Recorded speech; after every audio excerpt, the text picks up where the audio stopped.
দেখেছেন আপুরা বলে ছি ছি ছি ছি ছি। মাসুদ তুই কতটুকু যাইতে পারো সেটা আমি দেখতে চাই। মাসুদ তুই কই রে? হয়তো বাসায়। একটু নিচে নাম তো। এত রাতে? নাম না, একটু চা খাবো আয়।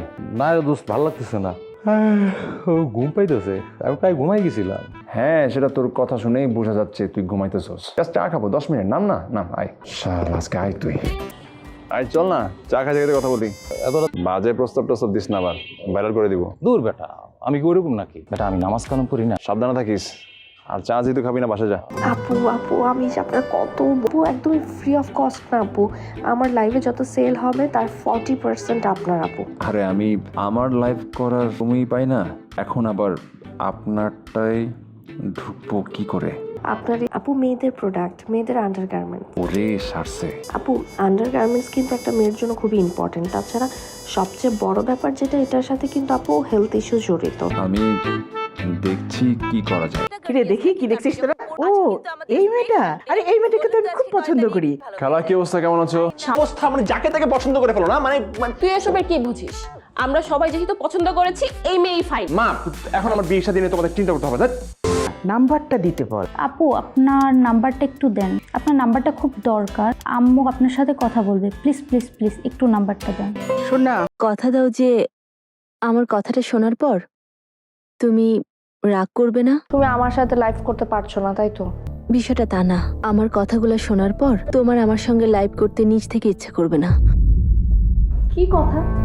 আমি একটা আইটি কোম্পানির অ্যাসিস্ট্যান্ট ম্যানেজার হিসেবে জব করতাম। কোভিড সিচুয়েশনে আমার জবটা চলে যায়, পুরো ফ্যামিলির দায়িত্ব আমার উপর এসে পড়ে। আমার মা আছে, বোন আছে। তুমি আমাকে যা দেখছো না মুনিয়া, আমি আসলে তা না। যা দেখছি তার না মানে? আমি যে আসলে তোমাকে কিভাবে বোঝাবো।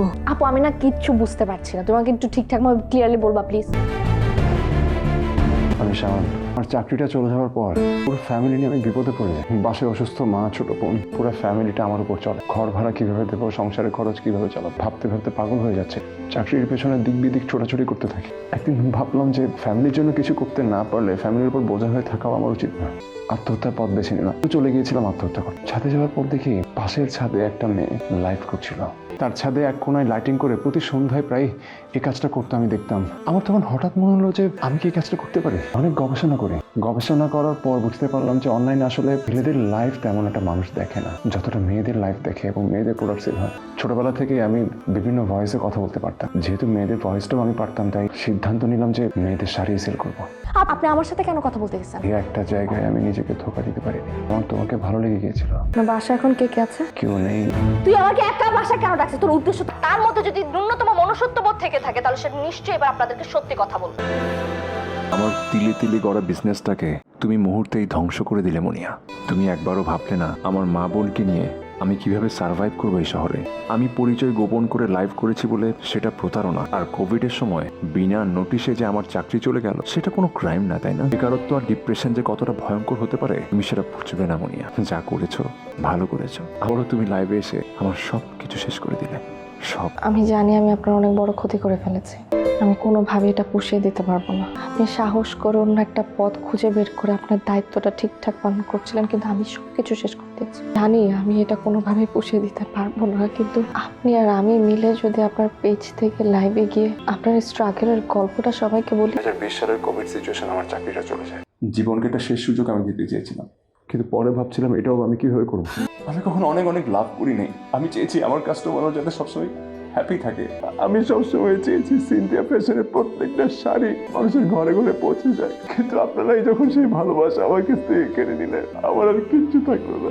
আমি ওনার ব্যাপারে কিছু না জেনে না বুঝে তোমাকে আপনাদের সামনে খুব খারাপভাবে উপস্থাপন করেছি। আমাকে প্লিজ আপনাকে ক্ষমা করবেন। শাওনের আম্মু মানে আমাদের আন্টি এখন লাইভটা দেখছেন। আপনার উদ্দেশ্যে আমি একটা কথা বলতে চাই। আমাকে আপনার ছেলের বউ বানাবেন? আমি আপনার ছেলেকে খুব পছন্দ করি। আচ্ছা যদি রাজি থাকেন তাহলে প্লিজ কমেন্টে যাবেন। আমি রাজি, আমার ওকে খুব খুব পছন্দ। আর কেঁদো না আপু, এখন তো খুশি হও, বউ পেয়ে গেছো তুমি।